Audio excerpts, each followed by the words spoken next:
pull into a gas station, swipe your card, and pump $20 worth of fuel.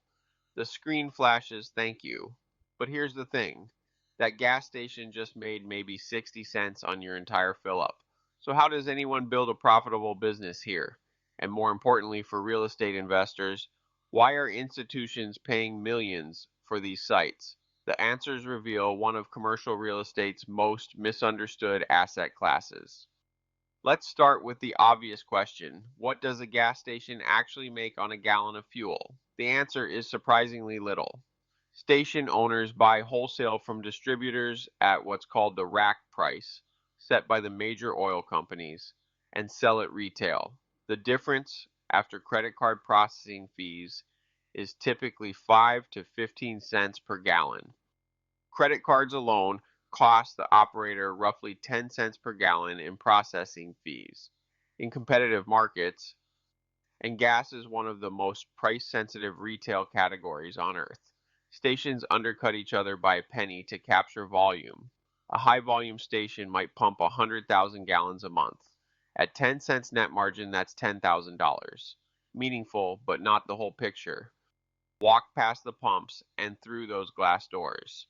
The convenience store is where gas stations actually make money. Research consistently shows that 60 to 80% of a station's net profit comes from the C store, from a fraction of the footprint. The fuel is essentially a traffic driver. The real business is selling you an energy drink and a scratch ticket while you're there. Merchandise carries 25 to 40% gross margins. Tobacco, beverages, snacks, prepared food programs, the roller grill, pizza, breakfast burritos can carry 60% margins or higher. And lottery, that's pure commission income with zero inventory risk. The C store is a convenience retail business that happens to have fuel out front. The third revenue stream that's transforming gas station profitability, the express car wash. Subscription models, monthly fees for unlimited washes, have turned car washes into recurring revenue engines. A busy express wash in a solid market can generate $300,000 to $500,000 a year in gross revenue. Some operators are building entire business models around it. Here's where it gets interesting for investors who don't want to operate a gas station. They just want to own the land and the building.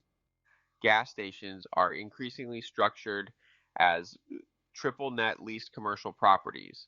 The operator runs the business, pays all operating expenses, and writes a check to the landlord every month. If you've ever wondered how truly passive commercial real estate income works, this is one of the cleaner examples. In a triple net lease, the tenant, often a large fuel distributor or C-store chain, pays base rent plus all property taxes, insurance, and maintenance costs. The landlord collects a check and is largely hands-off. Lease terms run 10 to 20 years with rent escalations built in. Major national tenants include EG Group Alimentation Couche-Tard, which owns Circle K, Murphy USA, and Sunoco. NNN gas station properties with corporate-backed leases from investment-grade tenants trade at cap rates of roughly 4.75% to 5.75%. Regional operators carry more credit risk, so buyers demand higher returns, 6 to 7.5%. Mom-and-pop operations, with no guarantor behind the lease, can push 8 or 9%. Prices typically range from $1.5 million into the $5 million plus territory for prime sites. Now, the risk every gas station buyer must address. Underground storage tanks hold thousands of gallons of petroleum. They corrode. They leak. Contaminated soil means remediation costs that can easily exceed the purchase price. Before any gas station changes hands, you need a Phase 1 environmental site assessment at minimum. If that flags recognized environmental conditions, a Phase 2 with soil sampling is non-negotiable. Never skip this step. The billion-dollar question for gas station investors: What happens when electric vehicles go mainstream? EV adoption is real, but it's gradual, and the transition is measured in decades. The average U.S. gas station still serves hundreds of vehicles per day, and the C-store, the actual profit driver, doesn't care what's in your tank. Smart operators are installing EV chargers alongside traditional pumps, positioning for a mixed-use future rather than an either-or. The real estate fundamentals that make a gas station valuable aren't going anywhere, regardless of EV adoption. Signalized corner locations on high traffic arterials, good ingress and egress, population density, and household income in the trade area. These are the same fundamentals that drive any retail real estate value. The use may evolve, chargers alongside pumps, but the land value at a well-located corner doesn't disappear.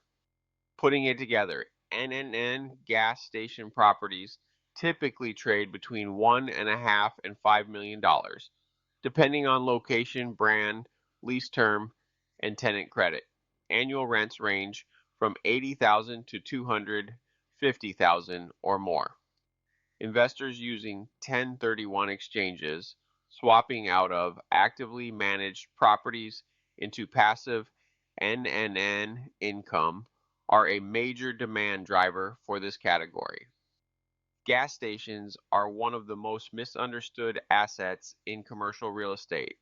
Most people focus on the fuel business, but sophisticated investors look at the real estate fundamentals: location, lease structure, tenant credit, and environmental status.